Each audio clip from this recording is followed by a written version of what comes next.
तो हमारी जो चर्चा जो चल रही है कि मंत्र जाप आखिर क्यों नहीं हो पाता हम लोगों से, क्योंकि ये बहुत सारे लोगों का प्रश्न होता है कि हम लोग बहुत प्रयास करते हैं, भगवान को भी मानते हैं, पावर्स को भी मानते हैं और करना भी चाहते हैं, पर जब भी करने बैठते हैं तो हम कर नहीं पाते। आज हम चर्चा करेंगे अदर्स कौन कौन से दोष और होते हैं जिसके कारण हमें समस्या लाइफ में आ जाती है। वो है तिथि दोष। तिथियां भी जो हैं हमारे लिए कभी कभी समस्या हो सकती है यदि वो शुभ तिथि में ना हो। यदि व्यक्ति का जन्म अशुभ तिथि में हो जाए तो भी हमारे लिए जीवन में समस्या बन जाती है। जो सबसे ज्यादा माना गया है वो है अमावस्या, अमावस्या दोष। जैसा कि आप टेक्निकली जानते हैं, जब आपकी जन्म पत्रिका में सूर्य और चंद्रमा एक ही भाव में एक साथ होते हैं तो अमावस्या घटित होती है। और आकाश मंडल में तो आप वैसे ही पता लग जाता है, जिस दिन चंद्रमा दिखाई नहीं देता, मतलब कोई बिल्कुल जीरो हो जाता है, वो अमावस्या होती है। इसे अंधेरी रात भी कहते हैं, गुप्त अंधकार भी कहते हैं। जब हमें चंद्रमा का प्रकाश दिखाई नहीं देता वो अमावस्या है। जो लोग अमावस्या में वाले दिन पैदा होते हैं उनको ये दोष लग जाता है। अब इस दोष को क्यों माना गया है ये अमावस्या दोष है, उसके पीछे सबसे बड़ा लॉजिक समझने की आपको जरूरत है। एक तो चीज मैं यहां पर क्लियर कर दूं, हर तिथि का संबंध ग्रह के साथ है। हम जैसे जानते हैं दो पक्ष हैं, शुक्ल पक्ष और कृष्ण पक्ष। और कृष्ण पक्ष की जो 15वीं तिथि है वो अमावस्या है। तो अमावस्या तिथि का जो ग्रह है वो राहु है। अब आपको एकदम लॉजिक क्लियर हो गया कि अमावस्या को दोष क्यों माना गया। वो इसलिए माना गया कि उस तिथि को का जो ग्रह माना जाता है वो राहु ग्रह माना जाता है। अब सिंपल सा इम्पैक्ट आपके ऊपर आ गया कि कौन सी चीज है जो अमावस्या वाले दिन पैदा जो होता है वो क्या कष्ट पाता है। तो पैदा होते ही उसके ऊपर राहु ग्रह का असर आरंभ हो जाता है। और राहु जो एक ऐसा ग्रह है, अगर अध्यात्म के रास्ते पर चले, ज्ञान के मार्ग पर चले, तो व्यक्ति को या तो तांत्रिक बनाता है या सन्यासी बनाता है, वैरागी बनाता है, या टोटल घर से दूर ले जा करके घुमक्कड़ बना देता है। उसे नहीं पता चलता लास्ट तक कि उसके जीवन का उद्देश्य क्या है। जिसे हम बाहर हिप्पी भी बोल जाते हैं, हिप्पिज्म। यही कारण है कि अमावस्या वाले दिन तांत्रिक लोग सबसे ज्यादा साधनाएं पूजाएं करते हैं, यानी कि अमावस्या वाले दिन सबसे ज्यादा तंत्र पूजाएं की जाती है। राहु का तंत्र से बहुत गहरा संबंध है, इसलिए जो कुंडलिनी तंत्र है या कुंडलिनी चक्रा है, कुंडलिनी जागरण है, इनका संबंध राहु से है। जिन लोगों ने मेरा कुंडलिनी तंत्र एवं ज्योतिष का कोर्स किया था, उसमें मैंने ये काफी डिटेल में बताया था कि इन सभी का संबंध राहु के साथ है। परंतु राहु अच्छा भी होता है और राहु बुरा भी होता है, दोनों तरह के असर दिखाता है। अगर आप कुंडलिनी चक्रों का ध्यान करते हैं, उनका मेडिटेशन करते हैं, तो राहु आपके लिए अच्छा है और उसमें कामयाबी हासिल करते हैं, तो इसका मतलब उत्तम है। अब हमें समझना होगा अमावस्या तिथि में जो पैदा हुआ है, और एज ए एस्ट्रोलॉजर्स, क्योंकि अब आप में से मैक्सिमम लोग एस्ट्रोलॉजर बन गए हैं और प्रैक्टिस भी करने लगे हैं, तो जो चीजें मैं उन चीजों को सबसे ज्यादा इस कोर्स में ले रहा हूं जो हमने आर्ट ऑफ प्रेडिक्शन में जिनको नहीं लिया, ताकि वो भी बात पूरी हो जाए और हमारा मंत्र तंत्र यंत्र का जो उद्देश्य है उसको भी पूरा करें, तो दोनों ही उद्देश्य पूरा हो जाते हैं। तो आप जरूर देखिएगा कि वो किस तिथि में पैदा हुआ है। मतलब ये तिथि कोई अच्छी नहीं मानी जाती, उन लोगों के लिए अच्छी तिथि नहीं मानी जाती जो भौतिक जीवन जीना चाहते हैं, संसारिक जीवन जीना चाहते हैं, गृहस्थ जीवन जीना चाहते हैं, ये उनके लिए अच्छी नहीं है। और जो सन्यास का जीवन, सेपरेशंस का जीवन, लॉनलीनेस का जीवन जीना चाहते हैं, उनके लिए कोई बुरी नहीं है। ये जैसे मैंने कहा कि ज्योतिष दृष्टिकोण का विषय है, कोई चीज अच्छी नहीं है और कोई चीज गलत नहीं है, सिर्फ हमें देखना है कि हम किस चीज को किस तरह से देखते हैं। यदि संसार अच्छा है तो हमारे लिए अमावस्या बुरी है, यदि संसार बुरा है तो अमावस्या कोई भी बुरी नहीं है।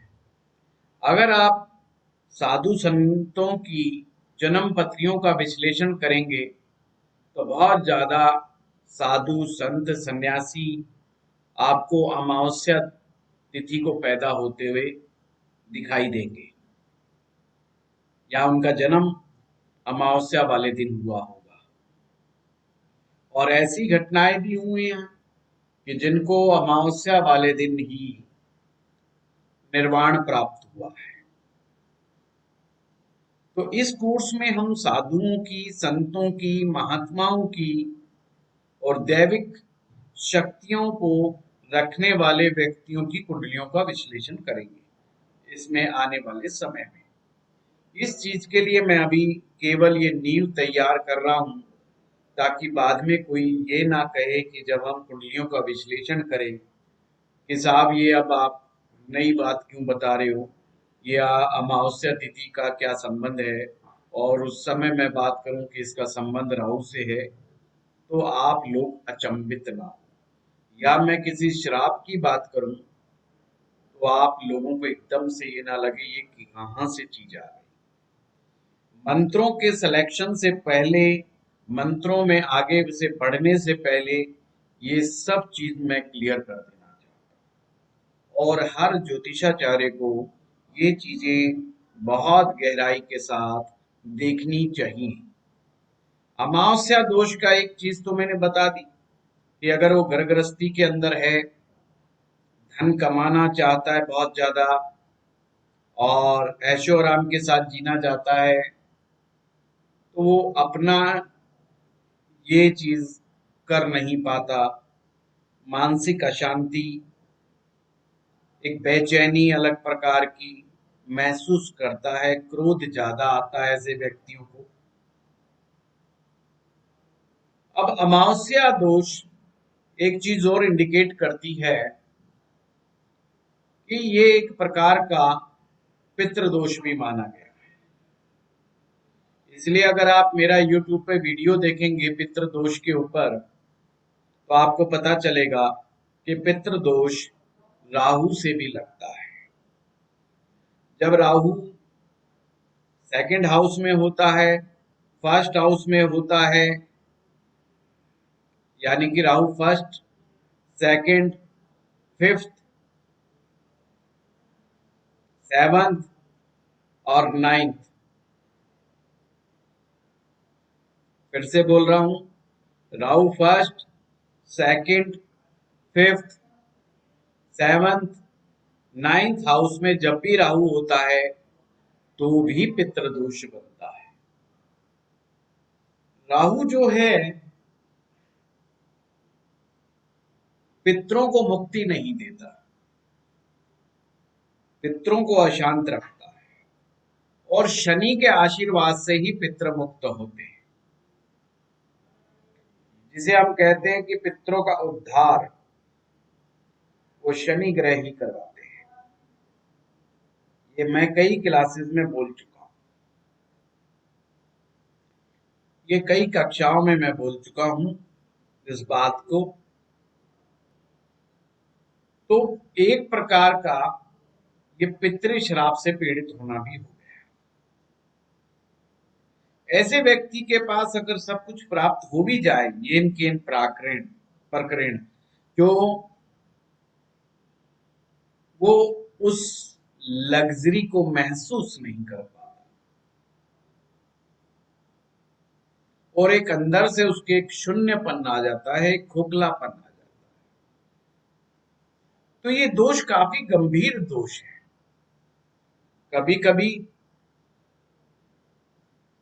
तो ये ज्यादा क्रिटिकल भी हो जाता है। मानसिक रोग की वजह से लंबे समय तक उन्हें मेडिकेशंस पर भी चलना पड़ता है। तो ये अमावस्या दोष का निवारण करना अत्यंत आवश्यक है।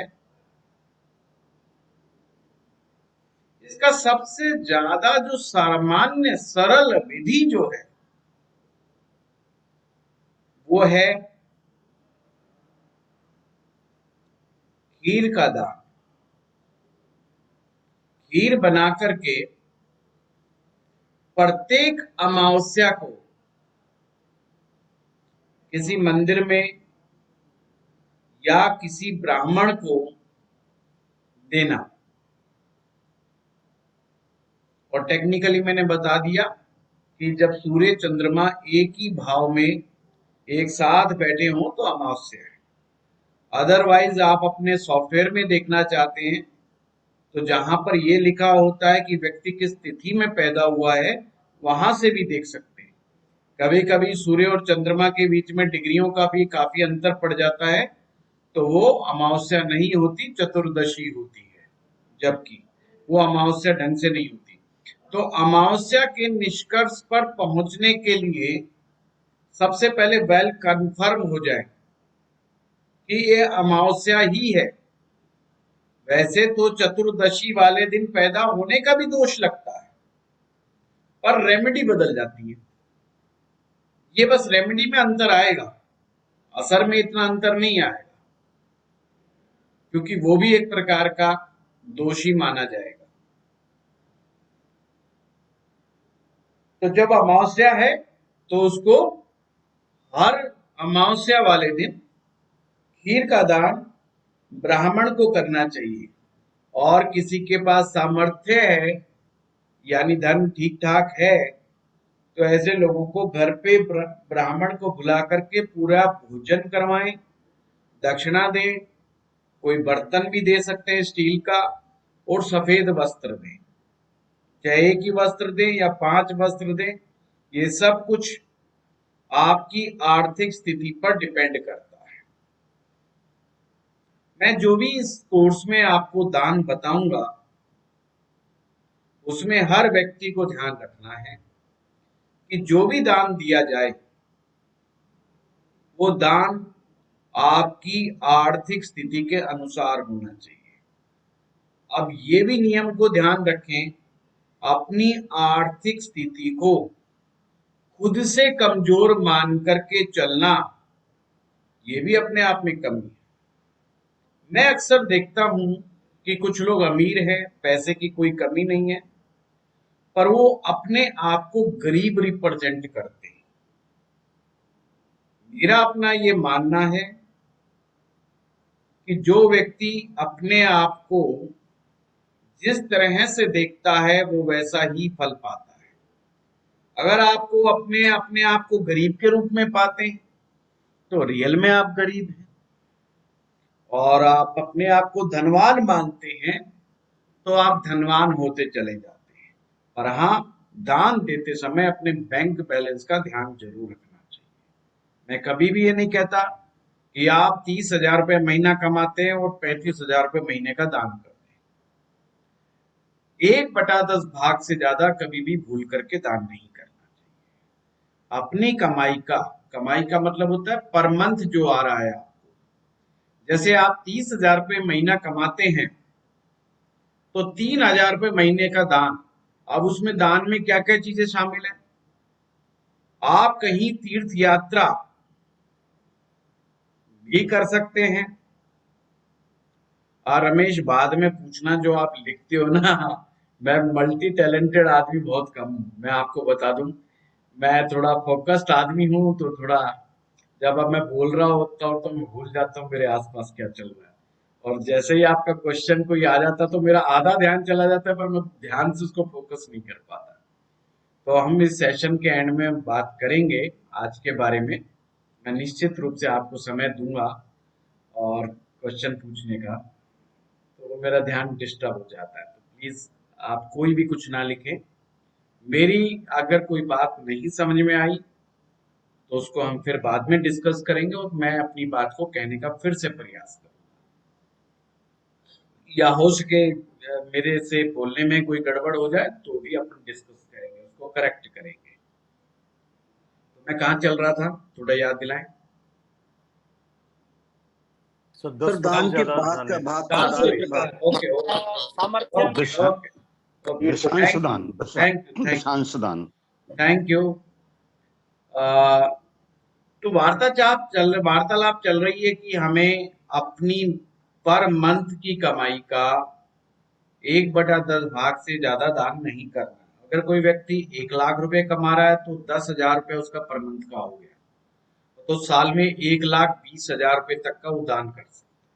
अब दो तरीके हैं कि आप या तो पर मंथ के हिसाब से सेटल करें या पर ईयर के हिसाब से सेटल करें, वो आपकी मर्जी है। अब इसमें क्या क्या चीजें शामिल है जो आपके दशवंध में? तीर्थ यात्रा का जाना, आप पर वो तीर्थ यात्रा आपके धार्मिक उद्देश्य होना चाहिए। मैं फिर से क्लियर करूं, कहीं आप गंगा जी जाएं और वहां कूद कूद करके वहां मस्ती करके, हा हुल्लड़ करके और गंध फैला करके वहां आए, तो वो उसमें शामिल नहीं है। हाँ, माँ गंगा से प्रार्थना करें अपने घर में कि हे माँ गंगा, मुझे बुलाइए, मुझे आशीर्वाद दीजिए, मेरे दिल में है कि मैं आपका दर्शन करना चाहता हूँ और आपके अंदर स्नान करना चाहता हूँ। ये तंत्र शास्त्र का नियम है।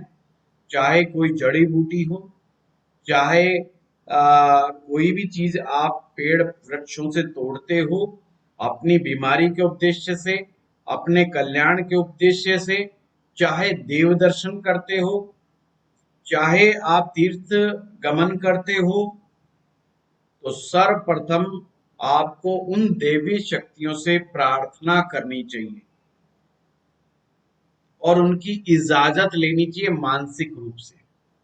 ये नहीं कि आपने माँ गंगा का ध्यान नहीं किया, माँ गंगा से इजाजत नहीं करी, घर की गाड़ी ड्राइवर को बोला चलो गंगा जी, और हम चल दिए गंगा जी, और वहां कूदे फिरे और इधर उधर घूमे फिरे और पिकनिक मनाई और घर आ गए।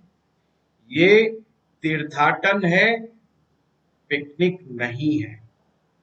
इस चीज को हमने ध्यान में रखना चाहिए। तीर्थ में चाहे किसी ज्योतिर्लिंग पर जाएं, चाहे किसी विष्णु जी के भगवान के दरबार में जाएं, किसी भी दैविक शक्ति के दरबार में जाने से पहले घर से मानसिक रूप से दैविक शक्तियों की इजाजत जरूर लें। ये पूरे तंत्र शास्त्र का सिद्धांत मैं बता रहा हूं। अगर आप तुलसा जी से भी तुलसा तोड़ते हो, चाहे चाय बनाने के लिए तोड़ते हो, तो तुलसा जी से भी आप इजाजत लें कि हम आपको ले रहे हैं और हम आपको इस प्रकार लिए ले रहे हैं कि आप हमारे कफ का विकार जो है ठीक करें, जो कफ है शरीर में वो निकाल दें। तुलसा जो है थोड़ा गर्म प्रकृति की होती है, बुखार में, कफ विकार में, खांसी में, जुकाम में, ठंड में आपको मदद पहुंचाती है, प्लस आपकी इम्यूनिटी को स्ट्रांग बनाती है। तो आप जिस भावना के साथ उसे ग्रहण करेंगे वो आपके अंदर जाकर के वो ही रिजल्ट देने वाली है, ध्यान रखना। और तुलसा, एक चीज ध्यान रखिए, कोई भी चीज जो जीवित है, मरी नहीं है, जो जीवित है उसको आप जब डायरेक्ट लेते हो तो उस वो जिस भावना के साथ आप लेते हो वो वहां शरीर के अंदर जाकर के वो ही रिजल्ट देने वाली है जो आपने मनोकामना बोली है। जैसे कि एग्जाम्पल, आप मान लीजिए लीवर में कोई गड़बड़ है या आपको डायबिटीज, चलो डायबिटीज का उदाहरण लेते हैं, लीवर का कई बार नहीं पता लगता, डायबिटीज का आप सभी को पता है कि कैसे क्या है। और डायबिटीज में बताया जाता है कि करेले का रस लीजिए या टमाटर, खीरा, ये सलाद के रूप में ज्यादा से ज्यादा लीजिए या इसकी स्मूथी बना करके लीजिए। तो आप टमाटर खीरे से भी बात कीजिए कि मैं अपनी डायबिटीज को ठीक करने के लिए, इस पर्पज के लिए मैं आपको अपने शरीर में ग्रहण कर रहा हूं। तो आप ध्यान रखिए वो टमाटर खीरा शरीर के अंदर जा करके सिर्फ डायबिटीज के लिए ही काम करेगा, जबकि उसके अंदर पानी भी है सबसे ज्यादा, फाइबर का काम भी वो करता है, पर वो आपकी डायबिटीज के ऊपर ही वर्क करेगा। देखिए कमाल की बात, और इस बात पे रिसर्च हुई है, मैं ये रिसर्च वाली बात बता रहा हूँ, ये नहीं कि अपने मन से बता रहा हूँ। हाँ, हमारे तंत्र शास्त्र में तो लिखा है ऑलरेडी कि आप आम के पत्ते का इस्तेमाल करते हैं या नींबू के पत्ते का इस्तेमाल करते हैं, नींबू का पत्ता भी बिल्कुल नींबू वाले ही गुण रखता है, ये ध्यान रखिएगा। तो शरीर में जो चीज जा रही है उसको बड़े प्रेम पूर्वक आग्रह पूर्वक लीजिए तो वो वही काम करेगा। इसी प्रकार से जब तीर्थ में जाते हैं तो आप तीर्थ के देवता से इजाजत लें, तो ये भी आपके दान में ही शामिल है। मान लीजिए आपका तीर्थ पे गए 10,000 रुपए का खर्चा आ गया, तो समझ लीजिए आपने इतने महीने का आपने काम कर दिया है। अब उसको अपने हिसाब से कैलकुलेट करके रखिए। ब्राह्मण के लिए दान पुण्य करना, भिखारियों के लिए, गरीबों के लिए दान पुण्य करना, उन संस्थाओं को दान देना जो शिक्षा दीक्षा का प्रचार प्रसार करती हैं, या विद्यार्थियों को दान देना, उनको पुस्तकें देना, उनको और अन्य चीजें करवाना, ये सब भी आपके दान में आती है। मंत्र पाठ इत्यादि करना, यज्ञ इत्यादि करवाना, ये सब आपके दान में जुड़ी जाए। मतलब जो भी पुण्य काम होते हैं वो सब आपके दसवंध में जुड़ता है। ये नहीं कि आप 1/10 उठाएं और एक ही जगह डाल दें, मतलब ये सब चीज इसमें जुड़ती है। चाहे आप विद्यार्थी को पुस्तकें दे रहे हैं, चाहे आप विद्यार्थियों को विद्यालय को दान दे रहे हैं, इवन चाहे आप किसी पेशेंट जिसके पास दवा के पैसे नहीं है उसको दवा दिलवा रहे हैं, वो भी आपका इसी में काउंट होता है। तो केवल एक यही नहीं कि आप मंदिर में जाके जो पैसा डालते हैं वो ही जुड़ता है, ऐसा नहीं है कहीं पर। तो आपने अपना हिसाब स्वयं रखना है। तो ये दान की आपको प्रक्रिया भी मैंने समझा दी। इवन चाहे गौशाला में जाते हैं, गौशाला में दान करते हैं, गोदान करते हैं, स्वर्ण दान करते हैं, चांदी दान करते हैं, जितने भी प्रकार के दान हैं वो आपको ऐसा ही करना चाहिए। अब दूसरा उपाय, दूसरा उपाय क्या है? दूसरा उपाय ये है, आप समझिए बात को, राहु की डायरेक्शन कौन सी है? South south west. South west.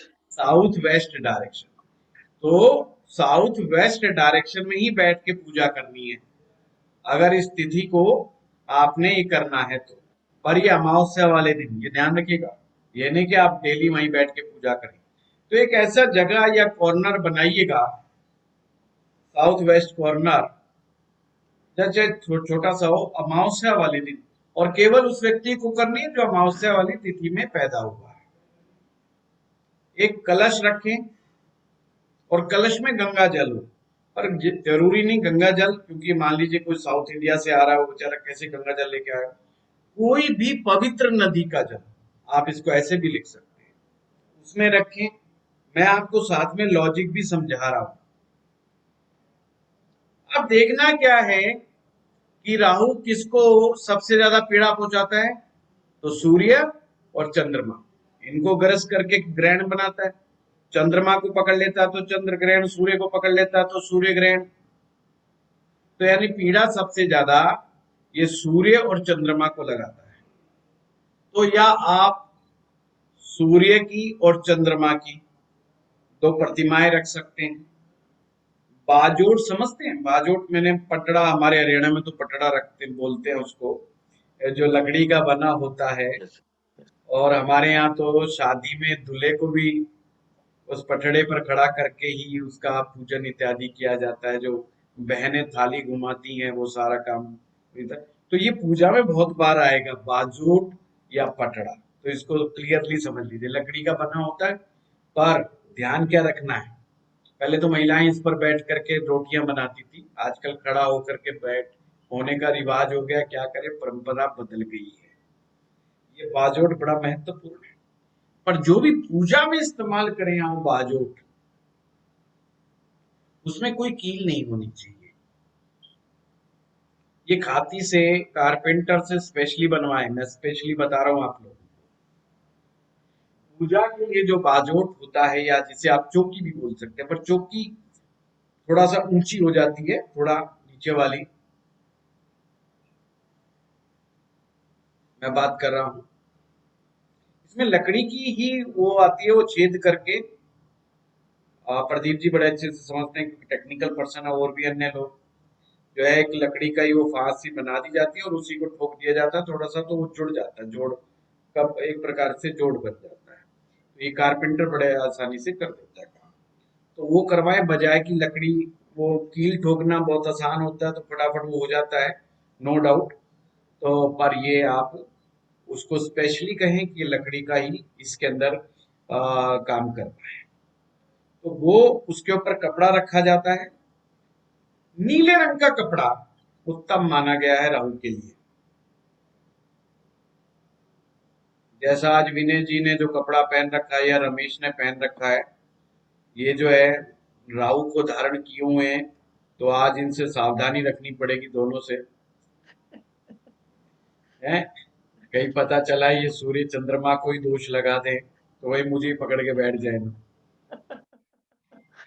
चलिए, मजाक की बात थी। तो नीले रंग का कपड़ा रख करके सूर्य चंद्रमा की जो है आप रख सकते हैं। वैसे कहा ये भी गया है कि पीले रंग का वस्त्र भी आप रख सकते हैं, क्योंकि बृहस्पति जो है वो राहु के दोष का निवारण करता है। और वैसे भी पीला रंग जो है अर्थ एलिमेंट को दिखाता है। तो अगर आपके कोई दोष है इस दिशा में, तो वहां पे पीला कलर अगर आप करवा लेते हैं तो काफी हद तक उस दोष से बच जाते हैं।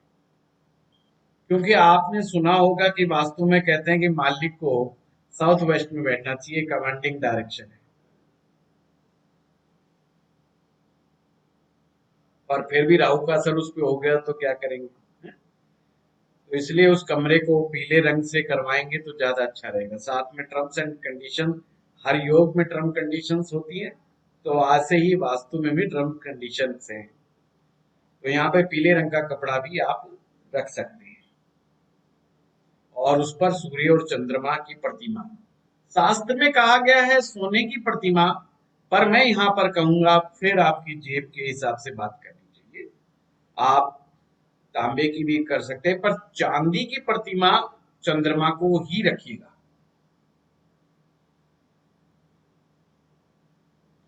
सोने की आप अगर सूर्य को सोने का नहीं बना सकते तो पीतल का बनाइए, तांबे का बनाइए। ये तीनों धातु जो है उसका काम कर सकती है। और ऐसे में आप जो गंगा जल रखा है वहीं पर 5 पल्लव, 5 पल्लव का मतलब होता है पत्ते, पत्ते को पल्लव कहा गया है। जैसे आपने देखा होगा जब गृह प्रवेश करते हैं हम लोग, तो एक ऊपर जो है द्वार बनाते हैं जिसे तोरण द्वार बोलते हैं, वन्नर द्वार भी बोलते हैं। और जब शादी में जब दूल्हा आता है तो लड़की वाले उसे तोरण द्वार बोलते हैं। यानी कि जब प्रवेश हो रहे हैं, मेहमानों का स्वागत हो रहा है, ये बड़ा शुभ माना जाता है एक्चुअली में। और हर लोग पहले तो आम दिनों में भी लगा करके रखते थे। ये बड़ा शुभ माना जाता है। ये क्या काम करता है, किसी अशुभ शक्ति को आपके घर में प्रवेश नहीं करने देता। और आप भी बना सकते हैं अपने घर में केवल एक जो लाल, ये जो मोली आती है, इसी के द्वारा उसमें पत्तों को बांध करके आप अपने घर में भी लगा सकते हैं। ये अच्छा माना जाता है। अब कौन कौन से पत्ते लें, ये भी मैं कहूंगा कि आप देखिए कि आपके आसपास कौन से पेड़ ज्यादा होते हैं। तो पर पीपल का और बरगद का जरूर लीजिए, ये मैं जरूर कहूंगा। आम का पत्ता ले सकते हैं, गुल्लर का पत्ता ले सकते हैं आप, और नीम तो हर जगह मिलता है, नीम का पत्ता ले लीजिए। बाकी पत्ते बहुत छोटे होते हैं तो नीम की टहनी भी लगा सकते हैं हल्की सी। जो भी आपके आसपास, अशोका का पत्ता है, तो 5 पेड़ों के 5 पत्ते मतलब लेने हैं और उनको चौकी पर रखना है अमावस्या वाले दिन। अब करना क्या है, तो दोष लगा है सूर्य को और दोष लगा है चंद्रमा को। वैसे तो वैदिक मंत्र भी है पर वो बड़ा टिपिकल है तो वो नहीं कर पाएंगे। तो मैं यही मानता हूं कि आप सूर्य भगवान की पूजा करें, चंद्र देवता की पूजा करें, 2 ग्रहों की आप पूजा करें, यानी कि 2 ग्रहों के मंत्र का जाप करें। और यदि 2 ग्रहों के जाप के बाद आप छोटा सा हवन कर सके, परफॉर्म कर सके, तो बहुत ही उत्तम है। ये मैं साधना बता रहा हूं जिन लोगों को अमावस्या दोष है, बहुत सटीक उपाय है, बहुत ही सटीक उपाय है और शास्त्र सम्मत है। जब हवन हो जाए तो उस जल को किसी पेड़ पौधे की जड़ में आप डाल सकते हैं, गमले में डाल सकते हैं। तो इस प्रकार से ये कार्य आपका संपन्न होता है। अब कोई कहता है जी मेरे से तो ये भी बस की बात नहीं है, तो ऐसे व्यक्ति को मां काली की पूजा करनी चाहिए। कैसे गुरुजी? तो उसे अमावस्या वाले दिन मां काली के मंदिर में दर्शन करने चाहिए और मां काली के बीज मंत्र का जाप करना चाहिए। और अगर वो बड़े मंत्र का जाप करना चाहता है तो अपने गुरु से इजाजत लेकर के उस मंत्र का जाप कर सकता है। अगर गुरु दक्षिण काली मंत्र का जाप के लिए कहते हैं तो दक्षिण काली मंत्र का जाप करना चाहिए। विद्या रागी मंत्र की कहते हैं तो विद्या रागी करना चाहिए। गुहु काली तो गुहु काली का भी, भद्र काली, तो वो सारे जो काली के स्वरूप है वो गुरु डिसाइड करेगा कि आपको जीवन में वो गुरु के साथ वार्तालाप करके ही आप डिसाइड करेंगे। तो इस विषय पे मैं ज्यादा नहीं बोलूंगा, सिर्फ इतना ही कहूंगा एक आम आदमी को माँ काली की पूजा उपासना करनी चाहिए। और माँ काली का जो बीज मंत्र है वो क्रीम है, KREEM, क्रीम बीज मंत्र। से पूजा करनी चाहिए। कम से कम 20 मिनट से आधा घंटा उन्हें मंत्र जाप करना चाहिए, तो ये दोष दूर होता है।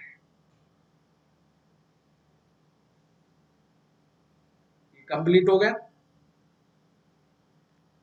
अब और क्या करना चाहिए?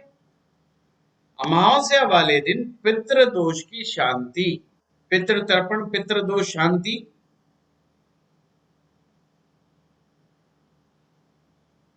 साल में एक बार जरूर करवानी चाहिए।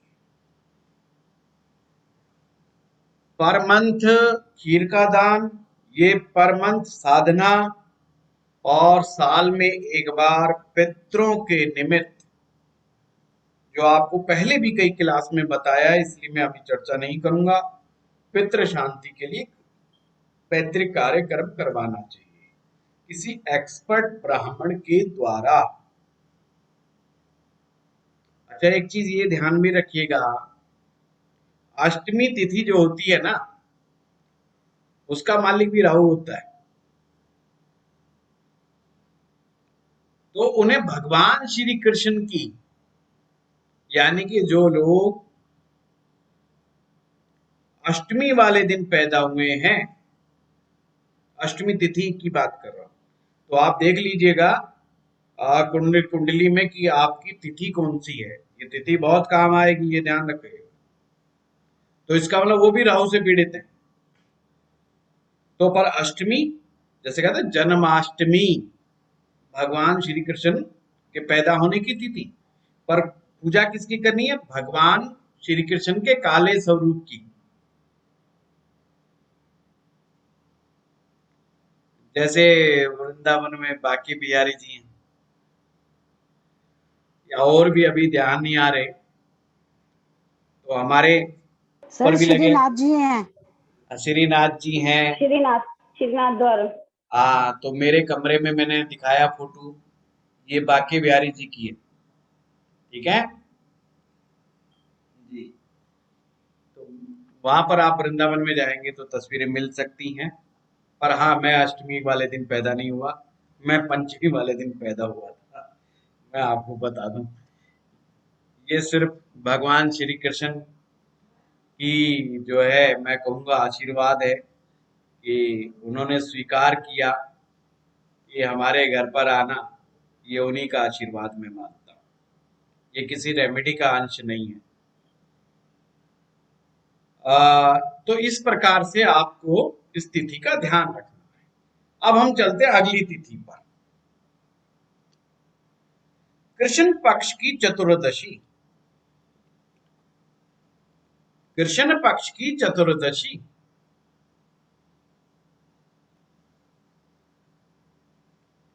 अब इस दिन भी जो कोई पैदा होता है, वो भी कई प्रकार की प्रॉब्लम्स में रहता है। ऐसी मान्यता है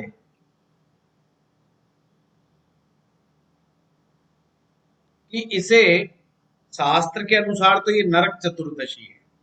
जैसे दीपावली जो होता है, दीपावली अमावस्या के दिन आती है, ये सभी जानते हैं। तो उससे एक दिन पहले जो होता है, नरक चतुर्दशी मनाई जाती है। तो इस दिशा मतलब सॉरी तिथि वाले दिन जो पैदा होता है, तो उनका कहते हैं कि इनका जो जन्म हुआ है, अब ये आगे जो जाएंगे, जो मृत्यु के उपरांत ही नरक में जाएंगे, अगर इन्होंने शुभ कर्म नहीं किए तो। मतलब एक प्रकार के बंधन में है ये इस जन्म में, और अगर इन्होंने अपने आप को बंधन से मुक्त नहीं किया, और आप अगले पुस्तकों में जाएंगे तो नरक चतुर्दशी के बारे में बहुत सारी आपको कहानियां मिलेंगी कि भगवान श्री कृष्ण ने किससे मुक्ति दिलाई थी, किसी ने नरक से मुक्ति दिलाई थी, किसी ने जो है नरकासुर से मुक्ति दिलाई थी। तो बहुत सारी स्टोरीज आपको मिल जाएंगी। तो एक प्रकार से नरक चतुर्दशी होने के कारण, तो हर महीने जहां अमावस्या आ रही है तो नरक चतुर्दशी भी आएगी। प्रदीप जी सो रहे हैं, सो रहे हैं या ध्यान पूर्वक सुन रहे हैं? मैं बिल्कुल सुन रहा हूँ सर, बिल्कुल ध्यान, बहुत ध्यान अच्छा अच्छा अच्छा अच्छा अच्छा अच्छा हो नहीं अच्छा। रहा। नहीं, मैं कई बार सोच में पड़ जाता हूँ कि कहीं मैं ज्यादा तो बोर नहीं कर रहा। नहीं ठीक नहीं, है। बिल्कुल मैं लिख रहा हूँ, लिख भी रहा हूँ सर मैं। हाँ नहीं, थैंक यू प्रदीप जी, गुरु जी के निगाहों में मेरा हम उत्साहवर्धन करने के लिए। सर सो कोई नहीं रहा, इसलिए कि सब इंतजार में है कि उसकी तिथि कब आएगी। Very good, nice question. Very nice. इस बार ऐसा करना प्रताप जी, याद दिलाना मुझे। इस क्लास में तो नहीं, प्रैक्टिस विद गुरुजी जो ग्रुप में हम बुधवार को जो क्लास ले रहे हैं, जी उसमें हम तिथियों पर चर्चा कर सकते हैं, क्योंकि ये पूरी तिथियां होंगी, इसमें ग्रह होंगे, हर ग्रह का संबंध होगा, तो है ना, थोड़ा सा डिटेलिंग हो जाएगी इसमें ना। ठीक सर, बढ़िया। और नहीं तो इसी में ले लेंगे, आगे ले लेंगे, जैसा आप लोग कहेंगे तो वैसा कर लेंगे, कोई बात नहीं। एक क्लास इसी की ले लेंगे, सबका निवारण हो जाएगा। जी अच्छा, जो विवाह जो है ना, विवाह विवाह के ऊपर बड़ा भारी संबंध बनता है इन तिथियों का। जैसे कुछ लोगों का विवाह नहीं होके देता या विवाह चल नहीं पाता, तो इन तिथियों का बड़ा भारी कनेक्शन है, क्योंकि जब आप पैदा हुए तो एक तिथि के साथ पैदा हुए, और तिथियों का संबंध ग्रहों से है। तो जब विवाह होगा तो उस ग्रह का इतना भारी इम्पैक्ट होता है कि वो विवाह तक को भी नहीं छोड़ता, उस पर भी इम्पैक्ट डालता है। तो इसके मायने तो बहुत है। चलिए, नरक चतुर्दशी पे हम चर्चा करते हैं। अब नरक चतुर्दशी पे जो मैंने बताया कि कृष्ण पक्ष की, ये ध्यान रखना, शुक्ल पक्ष की नहीं, कृष्ण पक्ष की। तो यानी कि चंद्रमा सूर्य से थोड़ी डिग्री दूर है अभी, पर एक ही भाव में आ जाएगा, ये ध्यान रखना। कभी कभी कभी कभी एक भाव में होगा, कभी कभी एक भाव पीछे भी होगा। 2 डिग्री का मान लीजिए, सूर्य ही 2 डिग्री का हुआ अभी, तो चंद्रमा पीछे रहेगा, तो ऐसा पॉसिबल है। तो आप तिथि में जरूर देखना जा करके, जब ही मानना चतुर्दशी है, या अपने कैलेंडर में देख लेना उस दिन क्या थी, तो बच्चे कोई नया बच्चा हुआ है अभी अभी तो उसका देख लेना, या आजकल तो सबके पास सॉफ्टवेयर है। सबसे पहले जहां पर बेसिक डिटेल होती है, वहां पर जो बच्चा उस दिन जो पैदा हुआ है, वहां पे तिथि जरूर मेंशन होगी। और हम सबकी भी, जैसे मैंने अभी अभी बताया कि मैं तो पंचमी तिथि वाले दिन हुआ था, तो मेरा जो जन्म हुआ है वो बसंत पंचमी वाला दिन। तो ऐसे आप सभी को तिथियां अपनी नोट करनी चाहिए, ये भी याद होना चाहिए, इसका इम्पैक्ट बहुत है। इवन वार का बड़ा इम्पैक्ट है। अगर मैं संडे के दिन पैदा हुआ हूँ, मतलब फुर्सत से हुआ हूँ, छुट्टी वाले दिन हुआ हूँ, तो इसलिए मैं बड़ी फुर्सत से और छुट्टी में आराम से बात करता हूँ, हैं? हड़बड़ाहट में काम नहीं करता हूँ मैं, या छोड़ देता हूँ कि मुझे, जैसे अभी प्रताप जी ने कहा कि सब बारी का इंतजार करें, तो मैंने कोई हड़बड़ाहट नहीं की, मैंने कहा आराम से कराएंगे भाई, क्योंकि टाइम लगेगा। ये उस दिन भंडारी जी ने कहा कि आप नक्षत्रों पे मैथोलॉजी समझा दो, 27 नक्षत्र हैं, 15 मिनट तो वही खा जाएंगे। और 27 नक्षत्र के बारे में तो मैं सोच भी नहीं सकता कि 15 मिनट में मेरे जैसा आदमी पूरा कर सकता है, तो ये तो मेरे लिए वैसे ही इम्पॉसिबल बात हो गई। कहने का मतलब है, तो मैं छुट्टी वाले दिन पैदा हो गया, तो आज के बाद आपको समझ में आ जाएगा कि एक बात को एक कितना खींचता है। मैं इसीलिए खींचता हूँ कि मैं छुट्टी वाले दिन पैदा हुआ। चलिए, आप सबका मूड खुश हो गया है, अब चलते हैं, आगे बढ़ते हैं। तो हम नरक चतुर्दशी की बात कर रहे हैं। अब ये यहाँ पर भी जो साधना करनी है हमने, वो विशेष करके चंद्रमा की करनी है। तो जो सोमनाथ ज्योतिर्लिंग है गुजरात में, कि आप लोगों को साल में एक बार दर्शन करने चाहिए। यात्रा करनी है तो गुजरात की करें, दर्शन करने हैं तो सोमनाथ ज्योतिर्लिंग के करें। देखो, दर्शन में और यात्रा में कितना अंतर हो गया। ये वर्ष में एक बार करना है। दूसरा, रुद्राभिषेक, यानी इस दिन कृष्ण पक्ष की चतुर्दशी वाले दिन अपने घर में रुद्राभिषेक कराएं, या किसी शिव मंदिर में जाकर के रुद्राभिषेक कराएं, पर ये ध्यान रखिएगा, रुद्राभिषेक एक्सपर्ट ब्राह्मण के द्वारा ही होना चाहिए, क्योंकि ये थोड़ा टिपिकल है। आप यदि किताब को पढ़ना चाहें, रुद्र अष्टाध्यायी, इसे रुद्री भी बोलते हैं शॉर्टकट में, तो इसको अगर आप लोग पढ़ना चाहते हैं तो ये बहुत उत्तम है।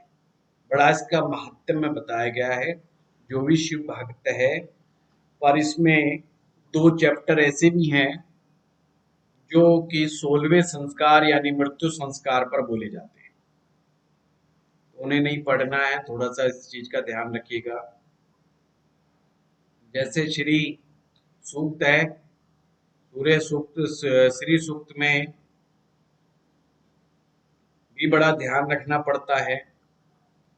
कैसे? वहां पर एक अलक्ष्मी शब्द आता है, और हम लक्ष्मी? जल्दबाजी में लक्ष्मी ना भूल जाएं, उसका मतलब है अलक्ष्मी, जो लक्ष्मी नहीं है वो हमारे घर से दूर चली जाए। और जल्दी जल्दी में लक्ष्मी को ढंग से ना बोल के लक्ष्मी बोल गए, क्योंकि वो तो मामला गड़बड़ हो जाएगा।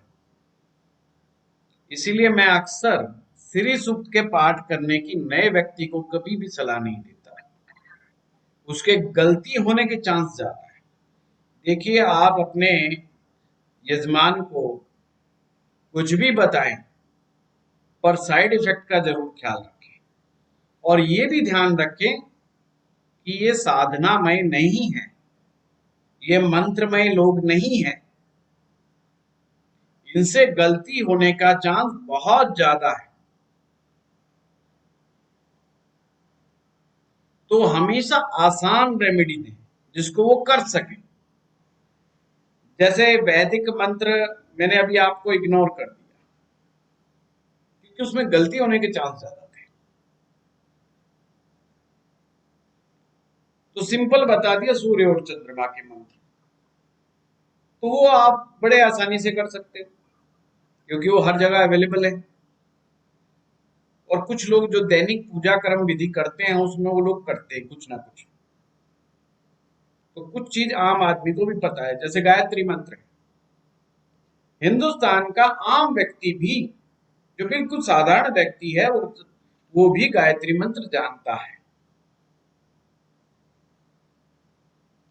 तो कुछ लोगों को तो आदत है गायत्री मंत्र का जाप करने की, बेशक उन्हें विधि नहीं पता, बस सारी प्रॉब्लम उनके साथ विधि की है। बाकी तो वो जाप तो करना जानते हैं, मतलब उनको पता तो है ही। तो रुद्राभिषेक अपने घर में कराना चाहिए या शिव मंदिर में कराना चाहिए, और एक्सपर्ट ब्राह्मण के द्वारा कराना चाहिए।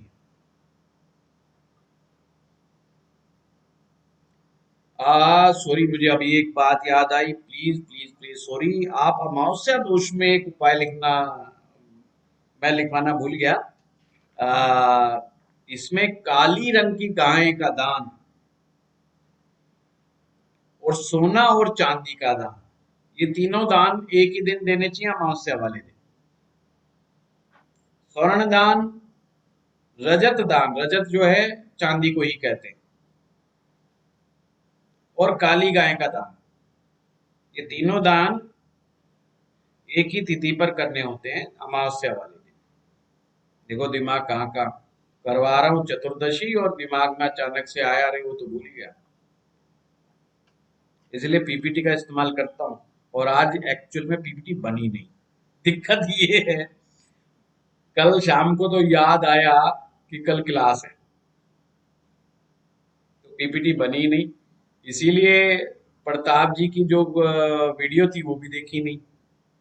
कल कंसल्टेशन ज्यादा थी मेरे पास, उसी के चक्कर में लगे रहे, तो कल वीडियो एडिटर को भी मैं ज्यादा ध्यान नहीं दे पाया, तो कल सब मौज मार रहे थे एक्चुअली में स्टाफ में। वो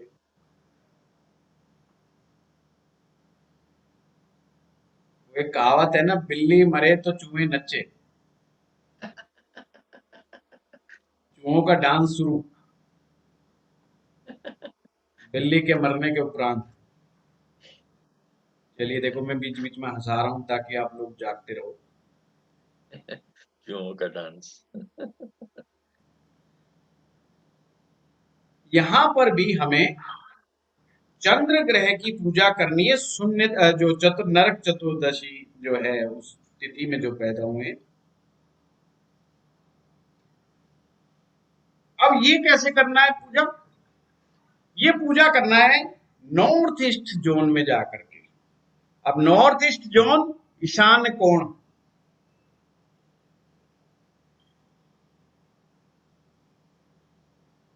अच्छा वैसे नौ ईशान कोण वैसे भी वास्तु के अनुसार पूजा का ही एंगल कोण माना जाता है, पूजा की जोन मानी जाती है। तो अब ज्यादा टेंशन नहीं, अपने ईशान कोण में जाइए। सेम चीज कि कलश रखिए और कलश में आप जो है गंगा जल, मेरे मुंह से बार बार निकलता है क्योंकि हमारे नजदीक गंगा जी पड़ती है तो हम गंगा जी सबसे ज्यादा जाते हैं। पर जो लोग मध्य प्रदेश में रहते हैं नर्मदा नदी का जल ले सकते हैं। तो अपने अपने पास में जो महाराष्ट्र में है गोमती नदी, मतलब अलग अलग जगह से अलग अलग जो भी वहां की तीर्थ नदियां हैं वहां का जल वो ले सकते हैं। और वही बाजोट बिछाना है और बाजोट पर सफेद रंग का वस्त्र बिछाना है।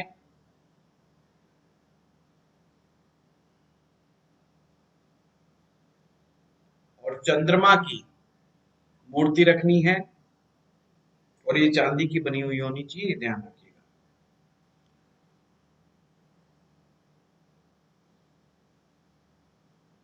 जो लोग मूर्ति नहीं बना सकते या बनवा सकते वो चंद्रमा का यंत्र भी रख सकते हैं। अगर यंत्र रखें तो चावलों की ढेरी, अब इस समय में चावल कैसे लेने चाहिए हमेशा पूजा में ध्यान रखिएगा, टूटे हुए चावल नहीं इस्तेमाल होंगे।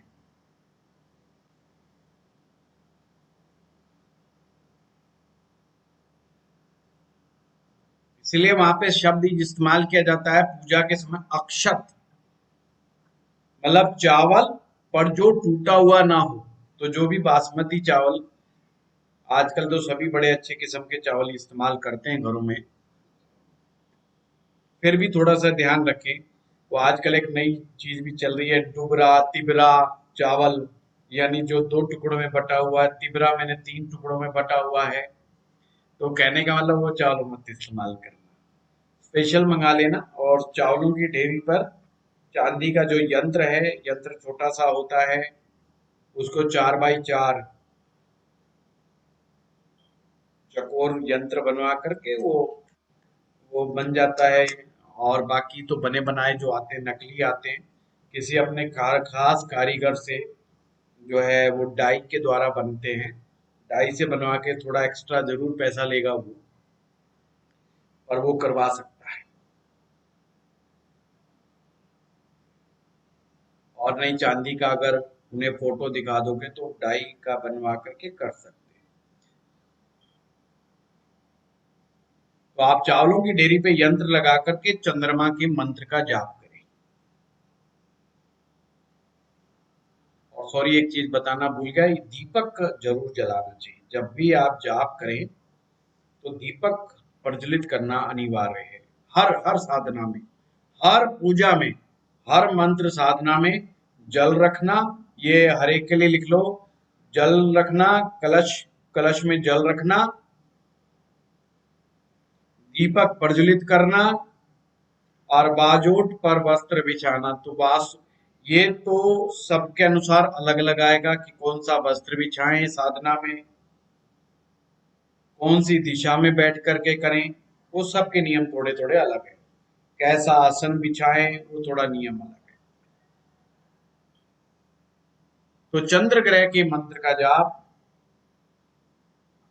आप लोग करें वहां पर बैठ करके ईशान दिशा में। तो रुद्राभिषेक का मैंने बता दिया, सोमनाथ ज्योतिर्लिंग का मैंने बता दिया, दान में चावलों का दान, मिश्री का दान, चांदी का दान, वैसे तो मोती का दान भी इसमें शामिल है। करने से इस दोष से मुक्ति प्राप्त होती है। सर दूध का भी दान कर सकते हैं? नहीं, इसमें दूध नहीं आएगा। ठीक है। जी आपने बताया कलश में जल रखना चाहिए, तो उसके ऊपर नारियल भी रखना चाहिए पत्ते के साथ, नहीं नहीं नहीं नहीं, नारियल आम वाला के नहीं। पत्ते के साथ। नहीं नहीं नहीं, नारियल जो होता है ये माँ दुर्गा जी की शक्ति जो साधनाएं होती हैं, शक्ति जी सर। साधनाएं जो होती हैं उसमें करवाना गुरु जी चाहिए। या जो गृह प्रवेश हम लोग करते हैं जी सर। उस समय उनको नारियल ना कहके श्रीफल कहते हैं। श्रीफल। मांगलिक कार्य, शक्ति पूजन। जी चंद्रमा और राहु में एक ही डिफरेंस है ना, चंद्रमा के लिए चावल की राजेश जी आपकी साउंड इको कर रही है बहुत ज्यादा। अभी ठीक है सर। आप ठीक है। ये चंद्रमा में चावल की डेयरी पे यंत्र रखना है और राहु में 5 तरह के जो पत्ते हैं वो रखना है अपना हाँ चौकी पर। बस जी यही फर्क है ना दोनों में। हाँ हाँ, यही यही। बाकी तो सेम है। बाकी सफेद कपड़ा उसमें नीला रंग का या पीले रंग का। हाँ यस, बिल्कुल बिल्कुल। ओके नहीं, पत्ता पत्ता तो कलश में इसमें भी रखना होगा सर। बिछाना किसमें? है। नहीं नहीं नहीं, चंद्र सब में अलग अलग है, ये ध्यान रखिएगा। पंच पल्लव केवल और केवल अमावस्या तिथि। अच्छा।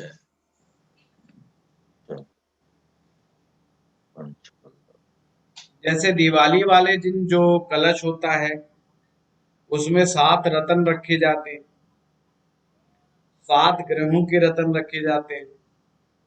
जी।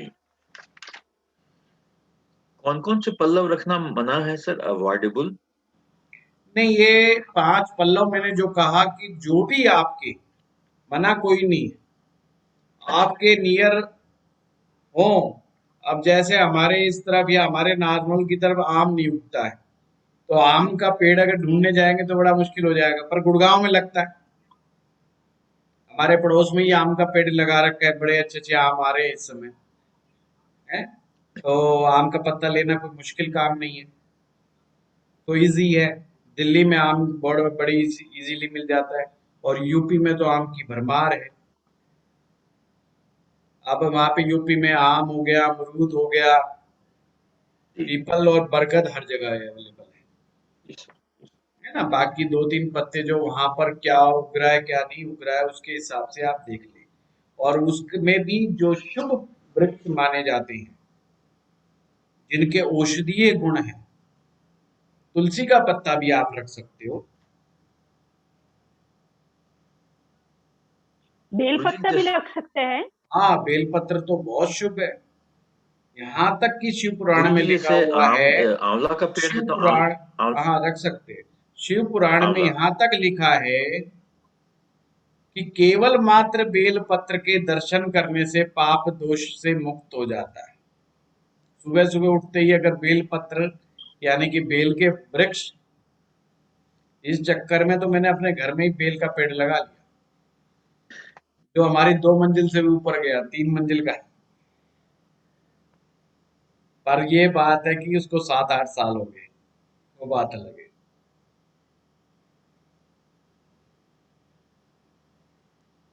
तो उसके दर्शन करने मात्र से भी जो है मुक्ति का आप कहा गया है। तो बेलपत्र तो बड़ा शुभ है, जो ज्योतिर्लिंग पर अर्पित किया जाता है।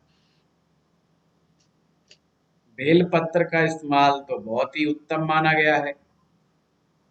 एवं बेलपत्र को सुखा करके चूर्ण बना करके वो पेट के लिए बहुत अच्छा है। और जो फल होता है बेल जिसे बोलते हैं, और इंग्लिश में वुड एप्पल बोलते हैं, वो पेट के लिए आजकल गर्मियों यस में सर। उसका शरबत बहुत उत्तम माना गया है। एक्चुअली में ये पेट को ठंडक पहुंचाता है, और डायरिया में तो अति उत्तम औषधि है। और आयुर्वेद में एक चूर्ण बनाया जाता है, बिलवादी चूर्ण। बिलवादी चूर्ण का काम ये डायरिया अगर किसी को हो जाए, गर्मियों में क्या होता है कि पेट की खासियत है कि ज्यादा गर्मी होने से वो डायरिया लगा देता है। डायरिया का मतलब है पेट में बहुत गर्मी उत्पन्न हो गई है, तो उसको शांत कर दो। जबकि एलोपैथी की जो औषधि है वो कॉन्स्टिपेशन खड़ी कर देती है, वो लेके फायदा तो कर देती है उसी समय। पर ये थोड़ा थोड़ा हर व्यक्ति को शिक्षित होना पड़ेगा। और डायरिया कोई ऐसी बीमारी नहीं है कि जो लॉन्ग टर्म चलने वाली बीमारी है। लॉन्ग टर्म चल जाए तो फिर नरक चतुर्दशी याद करनी पड़ेगी, तो वो भी उत्तम नहीं है। तो इसलिए ठंडक चीजें, ठंडी चीजें खाना शुरू कर दें तो उसी से लाभ हो जाता है। हाँ रमेश, अब बताएं क्या क्वेश्चन था आपका। सर आपने एक बार बताया था कि राहु के लिए चाय का दान भी करते हैं, तो हाँ, क्या इसमें नहीं कर नहीं सकते? नहीं नहीं, ये पाप दोषों की बात चल रही है रमेश, ये शास्त्रीय बातें चल रही है। ये नवग्रह शांति की बात नहीं चल रही है। इसमें कुछ चीजें बड़ी फिक्स्ड आएंगी, ये थोड़ा ध्यान रखना। अब अमावस्या तिथि है, ये हमें रटी पड़ी है। नरक चतुर्दशी तिथि है, ये रटी पड़ी है। इसके दोष हमें सब रटे पड़े हैं। तो क्योंकि डेली रूटीन लाइफ के अंदर हम जब देखते हैं तो ये स्थिति को भी देखते हैं कि जैसे कभी उपाय बता दिया जल्दबाजी में और उसने फिर 15 दिन बाद 20 दिन बाद कहा कि जी मेरा काम तो नहीं बन रहा, या महीने बाद 2 महीने बाद कहा जी, तो फिर मैं ये जरूर चेक करता हूँ ये किस तिथि वाले दिन की तिथि में पैदा होता, कहीं इसको तिथि दोष तो नहीं लगा हुआ। फिर वो तिथि की रेमेडी हम बताना शुरू कर देते हैं और ये जरूर बताते हैं कि कब तक करनी है, कितना टाइम तक करनी है। जिन्हें तिथि दोष है उन्हें सबसे पहले कहिए आजीवन करें, फिर भी उसके रिजल्ट 3 साल के अंदर अंदर उसे दिखाई देने लग जाते हैं, विद इन 3 इयर्स। तो जब जैसे तिथि दोष हम लोग देखते हैं तो हम समझ जाते हैं ये लॉन्ग टर्म रेमेडी की बात है, ये शॉर्ट टर्म वाला मामला नहीं है।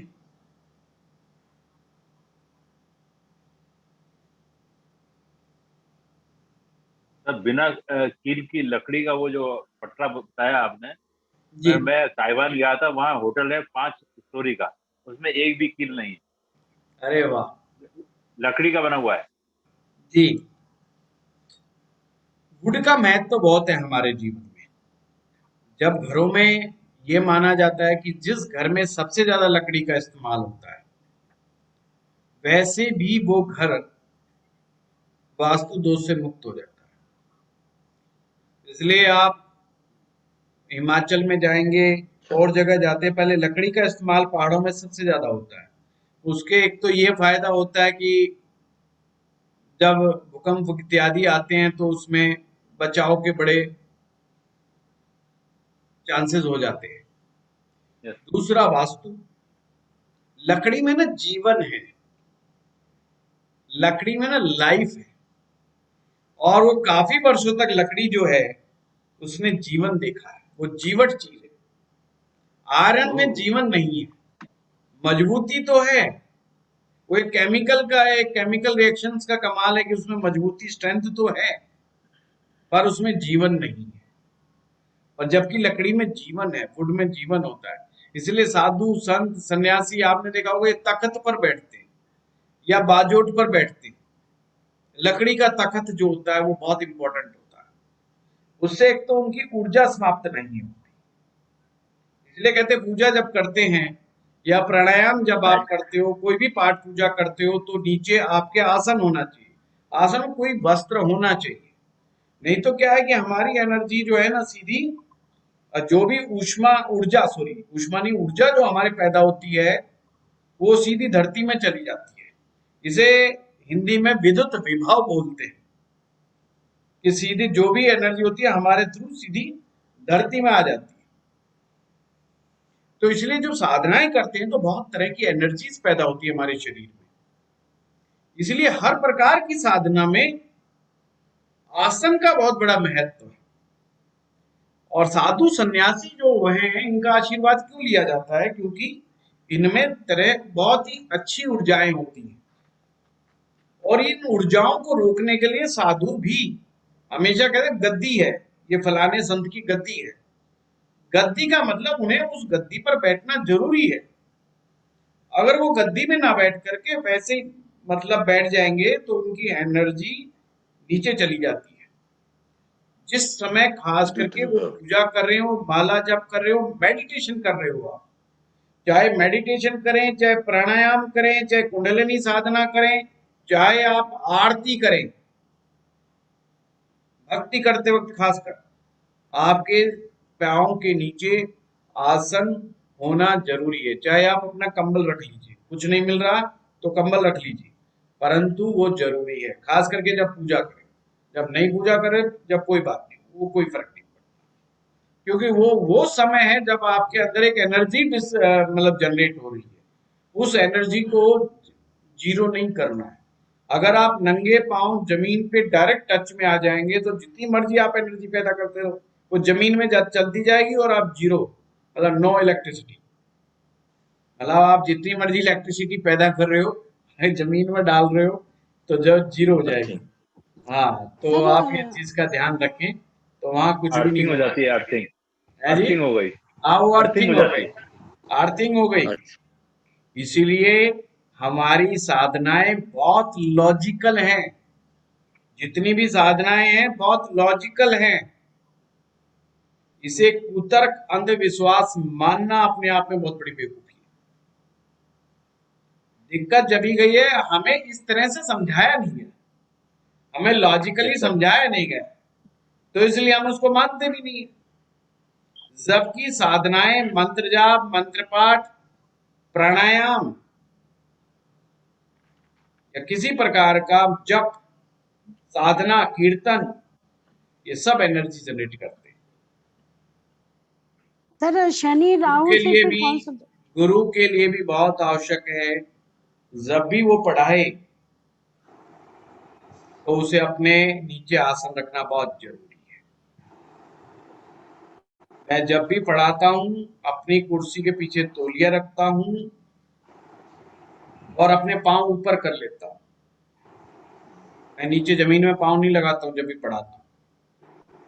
इसलिए जब देखते होंगे ना, मैं अलट पलट करता रहता हूँ, सिर्फ घुटने अपने वो सेट करता रहता हूँ, पर मेरे पांव जमीन पर नहीं होते। ये हमारे गुरुजी ने समझाया था। सर शनि राहु से अब कौन सा फिर दोष बनता है सर? शनि राहु से हाँ जी, मतलब शनि राहु एक साथ हो किसी भी भाव में, देखिए, उससे वैसे तो इसे चंडाल दोष बोलते हैं। राहु का नाम चंडाल है, हम्म राहु का ही नाम चंडाल है। जब भी वो किसी ग्रह के साथ मिलेगा तो उसको चंडाल दोष लग जाएगा। जैसे शनि राहु, ठीक। तो शनि हाँ चंडाल है जी, दोष। गुरु राहु, गुरु चंडाल है दोष, तो चंडा तो चंडाल हो गया। अब वो भी ठीक। चंडाल के समान हो गया। वैसे कहीं कहीं शनि राहु के कॉम्बिनेशन को जड़ योग भी कहा गया है। चंडाल मतलब होता क्या है सर? चंडाल का मतलब है जिसके ऊपर कोई नियम एप्लीकेबल नहीं है। वो कब अच्छा, दारू पीता है, कब मांस खाता है, वो शमशान में रहता है, वो ऐसी जगहें पे चला जाता है जहां पर आम आदमियों के लिए उत्तम नहीं कही गई। जी। इसलिए शमशान में कर्म करने वाले व्यक्ति को जो रात को रुकता है उसे भी चंडाल कह देते हैं लोग, है ना, कि जो काम मा- करे चंडाल का। तो फिर सर करना क्या चाहिए, इसके लिए उपाय क्या होंगे माँ माँ बचपन में बहुत गुस्सा होती थी तो चंडाल बोल देती थी। हाँ, चंडाल का मतलब ये है कि अब किसी के रूल्स एंड रेगुलेशंस को नहीं मान रहा है, या सोसाइटी के रूल्स को नहीं मानता है।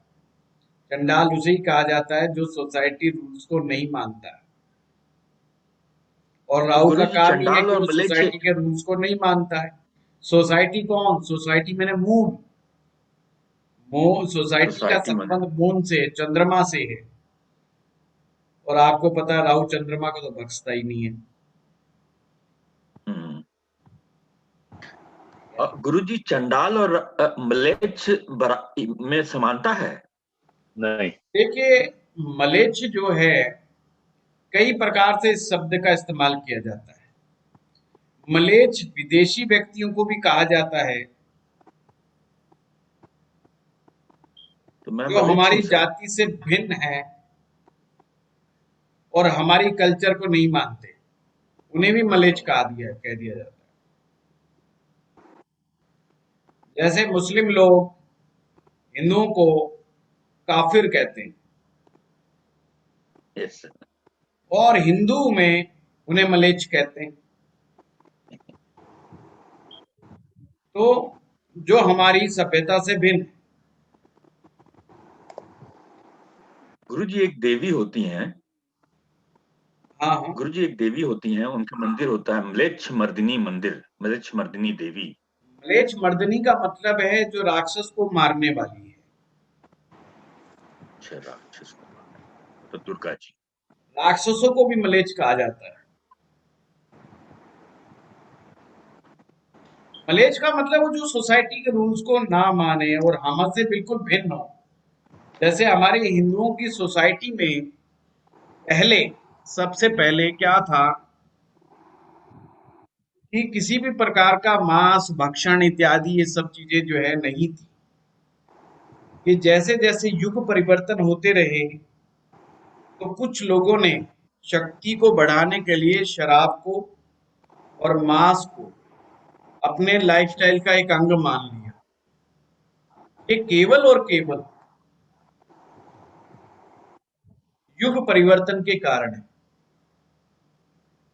और युग परिवर्तन होने से हमें सही बात का भी नहीं पता चला